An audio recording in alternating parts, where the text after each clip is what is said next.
Existe uma grande discussão nas últimas semanas nos Estados Unidos sobre o uso de antibióticos nos frangos. Aqui no Brasil, poucas empresas já não usam mais essa técnica e é por isso que a gente está hoje aqui com o Luiz Dematei. Ele é veterinário e diretor industrial da Cori, que há mais de 20 anos já não usa mais antibióticos na produção de frango. É sobre isso que a gente falou hoje. Muito obrigada pela sua presença, Obrigado Luiz. pela oportunidade. Bom, eu queria que você falasse do começo. A Cori hoje já produz 18 mil frangos por dia, mas ainda é um número pequeno se comparado com outras empresas maiores. É difícil produzir esse frango sem o uso de antibióticos? Na verdade, o fato dela ter uma produção menor do que as empresas em geral, porque assim, não está dentro das estratégias dela. A gente não produz só frango, produz uma série de outros alimentos e tudo mais. Então, temos projetos de fazer expansões, porque isso vem ganhando relevância, vem ganhando o interesse, né, de consumidores cada vez mais. Mas foi difícil no início, sem dúvida nenhuma, né? Todo esse desenvolvimento, na realidade, acabou acontecendo dentro da empresa. Foram investimentos que foram sendo feitos ao longo de muito tempo. Nós tivemos assim que colher, digamos, as dificuldades desse cenário de produzir. Foi um projeto pioneiro. Não acontecia nada semelhante no Brasil e dentro do meu conhecimento que eu tenho do mundo todo, eu também não vi nada que tivesse acontecido antes de que a gente tivesse feito isso. Então foi bastante pioneiro e hoje os resultados já são bem mais favoráveis. Já há algum tempo os resultados são muito mais favoráveis e a gente vem melhorando esses resultados ano a ano. E como que é criado o frango lá na Cori? Vocês não usam antibiótico, mas que tipo de medicamentos, o que vocês usam para manter a saúde do frango? Como que ele é criado? Como que chega para o consumidor? Tudo isso foi desenvolvido, claro que existem alternativas a esses antibióticos, mas a ideia não é bem assim uma alternativa medicamentosa, assim, tipo, tem uma doença, eu não trato com antibiótico, eu trato com outra coisa. Não é isso.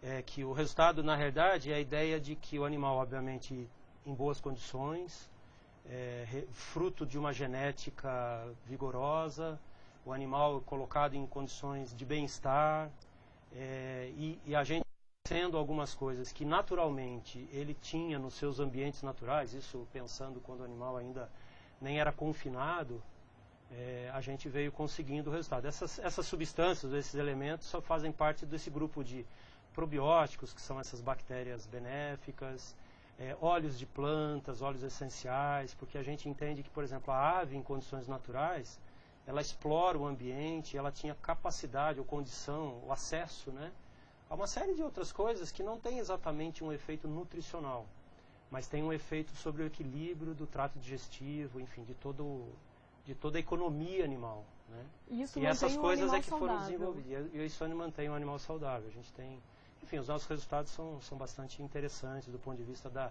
sanidade dos lotes. Você diria que o uso da tecnologia é essencial para esse tipo de processo, para deixar de usar o antibiótico agora daqui para frente? Sim, sem dúvida. É necessário conhecer.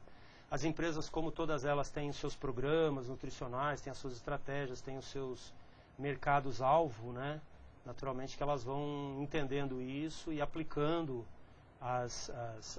todas essas estratégias. Mas a gente fez um trabalho pioneiro, então a gente foi testando um monte de coisa. A gente foi como a gente sempre está citando assim, abrindo picada mesmo e aprendendo com os resultados. Mas ao longo desse tempo a gente conseguiu evoluir significativamente. E como estão as pesquisas nessa área? Há uma carência gigantesca, assim, absurda de pesquisas nessa área, porque, enfim, o financiamento da pesquisa tem uma série de fatores aí que nós poderíamos enumerar, mas gastar bastante tempo para falar sobre isso. Mas ainda existe uma carência enorme de pesquisas nessa área, ainda é muito pouca, comparado com todas as pesquisas feitas, né, ao longo aí somente desses últimos 30 anos, com base nos usos dos antibióticos, dos promotores de crescimento. As pesquisas ainda nessas áreas de não uso de antibióticos e de promotores de crescimento, ela é uma fração. Então é claro que essa carência de pesquisa também leva a que os agentes, enfim, as empresas e todos os técnicos envolvidos conheçam pouco desse ambiente, de como solucionar de forma mais rápida, mais efetiva os problemas que eventualmente aconteçam, né? Mas essas discussões todas sobre o uso de antibióticos, essa pressão de consumidores, os achados de que os problemas relacionados ao uso de antibióticos são cada vez mais taxativos, são cada vez mais concretos e disseminados pela opinião pública, vem promovendo iniciativas de pesquisa e desenvolvimento nessas áreas. Então, empresas interessadas nisso vêm desenvolvendo produtos e oferecendo produtos para esse ambiente de produção. Existe uma expectativa da Corin de aumentar a produção, de ganhar mais mercado? Vocês têm essa expectativa? E como que está a relação do custo também? Quanto que custa para vocês produzir isso e quanto que custa também para o consumidor? O custo de produção primária, eu diria, ele ainda é um pouco superior, porque não é só o fato de não usar antibióticos. De fato, por isso que eu digo que depende um pouco das estratégias das empresas. Uma coisa são os antibióticos, promotores de crescimento, outra coisa também são os ingredientes de origem animal. Por exemplo, o nosso frango ele não recebe ingredientes de origem animal, ele não recebe proteína de origem animal. Quando ele recebe proteína de origem animal, você consegue reduzir significativamente o custo de produção dessa ave, porque você diminui muito o custo da ração, né? Então, por isso que essa questão de custo ela é bastante complexa.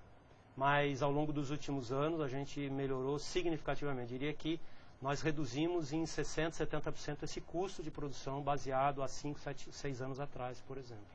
O custo da produção primária. Depois disso vem o abate, vem a escala, vem a logística, vem as negociações. Então aí essa composição de preço, ela segue todo um ritual bastante complexo e aí vai variar muito, é difícil determinar um padrão. Mas existe essa expectativa de crescimento da produção? Sim. Nós estamos já com um projeto para expandir, para dobrar a produção nos próximos 1 ano e meio, 2 anos. É um mercado também, sabe, que ele vai... As pessoas vão assimilando isso, né? Ao longo de 50, 60 anos, isso não foi falado. Na verdade, nós começamos a fazer esse frango já em 1991. Não era nem a Corin exatamente, era dentro do âmbito de pesquisa que foi desenvolvido e depois que começou a ser um trabalho produtivo e comercial. E só foi em 1998 que os primeiros países, Suécia, Dinamarca, começaram a fazer restrição ao uso. Mas não foi abolir o uso plenamente, foram restrições. Essas restrições foram ano a ano aumentando a severidade, o controle dos órgãos, dos agentes de saúde pública e veterinária com relação ao uso de antibióticos. Então são países que têm legislações bastante específicas voltadas para isso. Mas isso, veja, que só começou a acontecer em 1998, né? É recente, né? Recente. E daí, só em 2006 que a União Europeia começou a fazer algumas legislações específicas sobre isso e a promover os controles, a deixar os controles mais estabelecidos. Então é uma coisa bastante recente. E isso vem acontecendo com essa demanda dos consumidores à medida em que eles vêm entendendo isso, né? Quer dizer, toda a questão alimentar, na verdade, eu acho que está em evidência. Vocês sentem que é um conhecimento maior do consumidor que muda essa demanda e que busca... Sem dúvida. É claro que a academia, a ciência vem publicando trabalhos, isso vai mobilizando essa opinião pública, né? Mas é sem dúvida nenhuma essa pressão de consumidores. Países onde esses consumidores são muito bem organizados acabam tendo mudanças muito rápidas ou muito mais efetivas, como é o caso dos Estados Unidos, que a gente está vendo recentemente, assim, uma pressão muito forte lá, né? Que era uma coisa que a gente, eu diria assim, que há 3 anos, 4 anos, a gente pouco esperava. Via mais as coisas da Europa, menos dos Estados Unidos, mas houve uma mudança, assim, bastante significativa nesse cenário, eu diria nesse último ano, né? A lei sanitária aqui do Brasil não abrange nada sobre isso? Não no sentido das proibições. Ela tem restrições, existem legislações que já foram feitas no âmbito do Ministério da Agricultura e vem promovendo controles, vem promovendo algum nível de restrição. Então existem restrições, por exemplo, eu não posso usar numa mesma ração agentes antibióticos gram-positivos e gram-negativos. O nutricionista tem que fazer opções, ele tem que escolher, enfim, o programa já não é tão amplo quanto era há alguns anos atrás. Já existem restrições, existem controles que o Ministério da Agricultura vem fazendo sobre a carne, analisando resíduos, e tem todo um programa importante, interessante nesse sentido. O fato é que isso vem acontecendo, né? De uma forma mais rápida, menos rápida, dependendo do país, enfim, isso vem acontecendo. Agora a gente vai falar um pouquinho sobre a situação econômica do país, que a gente sabe que não está muito das melhores. Vocês acham que o PIB mais baixo, toda essa questão econômica que está acontecendo, redução de custos, isso pode impactar nas vendas da Corim, já que é um produto um pouco mais caro? Apesar da carne bovina estar mais cara e o consumidor está migrando para outras proteínas animais, como o frango, como o suíno, esse frango ele tem um preço um pouquinho maior. Vocês sentem isso já? Você acha que esse ano vai ser mais difícil? Olha, nós não estamos sentindo até esse momento, né? Francamente falando. É claro que as nossas previsões, a gente sempre está lidando e pensando nessas possibilidades. Mas é interessante, né? Algumas coisas são interessantes. De fato, as pessoas têm ficado preocupadas nesse sentido. E o alimento que levam para casa, aquilo que oferecem para os seus filhos, enfim, é algo que acaba tendo uma importância, tem ganhado relevância, eu diria, na cesta de decisões do consumidor.